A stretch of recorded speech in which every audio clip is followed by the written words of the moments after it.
বন্ধুরা, চিন্তা করুন আপনি আপনার জীবনের সবথেকে বড় ট্র্যাজেডি ভুলে থাকার জন্য সমুদ্রের নীল জলে ঘুরতে গিয়েছেন। কিন্তু সেখানে আপনার জন্য অপেক্ষা করছে যমদূত। আজ আমরা কথা বলবো 2026 সালের লেটেস্ট সারভাইভাল থ্রিলার সিনেমা কিলার হোয়েল নিয়ে।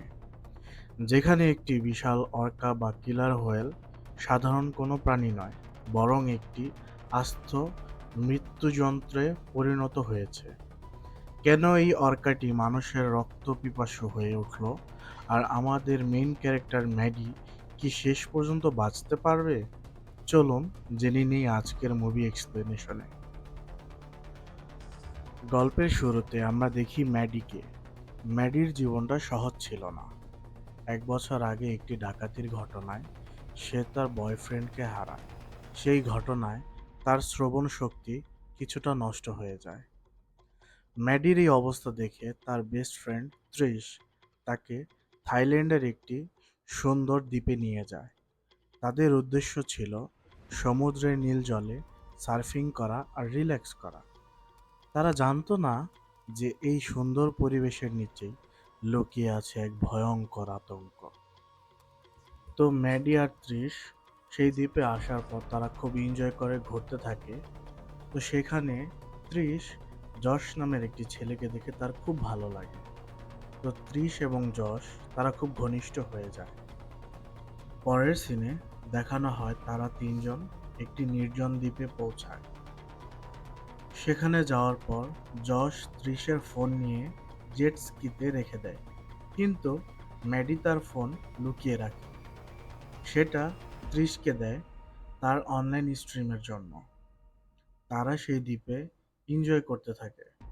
হঠাৎ করে ত্রিশ এবং যশের জেট স্কিতে কিসের যেন আক্রমণ হয়। তারা ভাবে কোনো হাঙর হবে হয়তো, কিন্তু না, এটা কোনো হাঙর ছিল না। এটা ছিল খুনি ডলফিন। সেই ডলফিন যশকে খেয়ে ফেলে এবং তাদের জেট স্কি পানিতে ডুবে যায়। শুরু হয় ম্যাডি এবং ত্রিশের বেঁচে থাকার লড়াই। তাদের কাছে খাবার বলতে চুইংগাম ছিল, পানিও ছিল না। এর মধ্যে তারা একটি জিপার ব্যাগ পায়, যেটা আটকিয়ে রাখলে পরের দিন পানি পাওয়া যাবে। জীবনের শেষ মুহূর্ত দেখতে পেরে ত্রিশ কনফেশন করে যে তার বয়ফ্রেন্ডের মৃত্যুর জন্য সে দায়ী, এজন্য ক্ষমা চায়। সে তার ভুলের প্রায়শ্চিত্ত করার জন্য যে করেই হোক ম্যাডিকে রক্ষা করতে চায়। এই জন্য সাঁতার কেটে দ্বীপের এক স্থান যেতেই ডলফিন আক্রমণ করে এবং এর ফলে ত্রিশ মারা যায়। ম্যাডি আর কোনো উপায় না পেয়ে জেট স্কির কাছে যায় ফোন আনতে। পরে যোগাযোগ করতে থাকে সাহায্যের জন্য। ফোন নেওয়ার সময় তার এবং ডলফিনের মধ্যে কিছুটা যুদ্ধ হয়। এর কারণে ডলফিন আঘাত পেয়ে দ্বীপ ছেড়ে দেয়। সিনেমার শেষে আমরা দেখি ম্যাডি কোনো মতো নিজেকে রক্ষা করতে পারলেও এই লড়াই তাকে মানসিকভাবে আরও বদলে দেয়। সে বুঝতে পারে প্রকৃতি যখন প্রতিশোধ নিতে শুরু করে, তখন মানুষের কাছে পালানোর কোনো পথ থাকে না।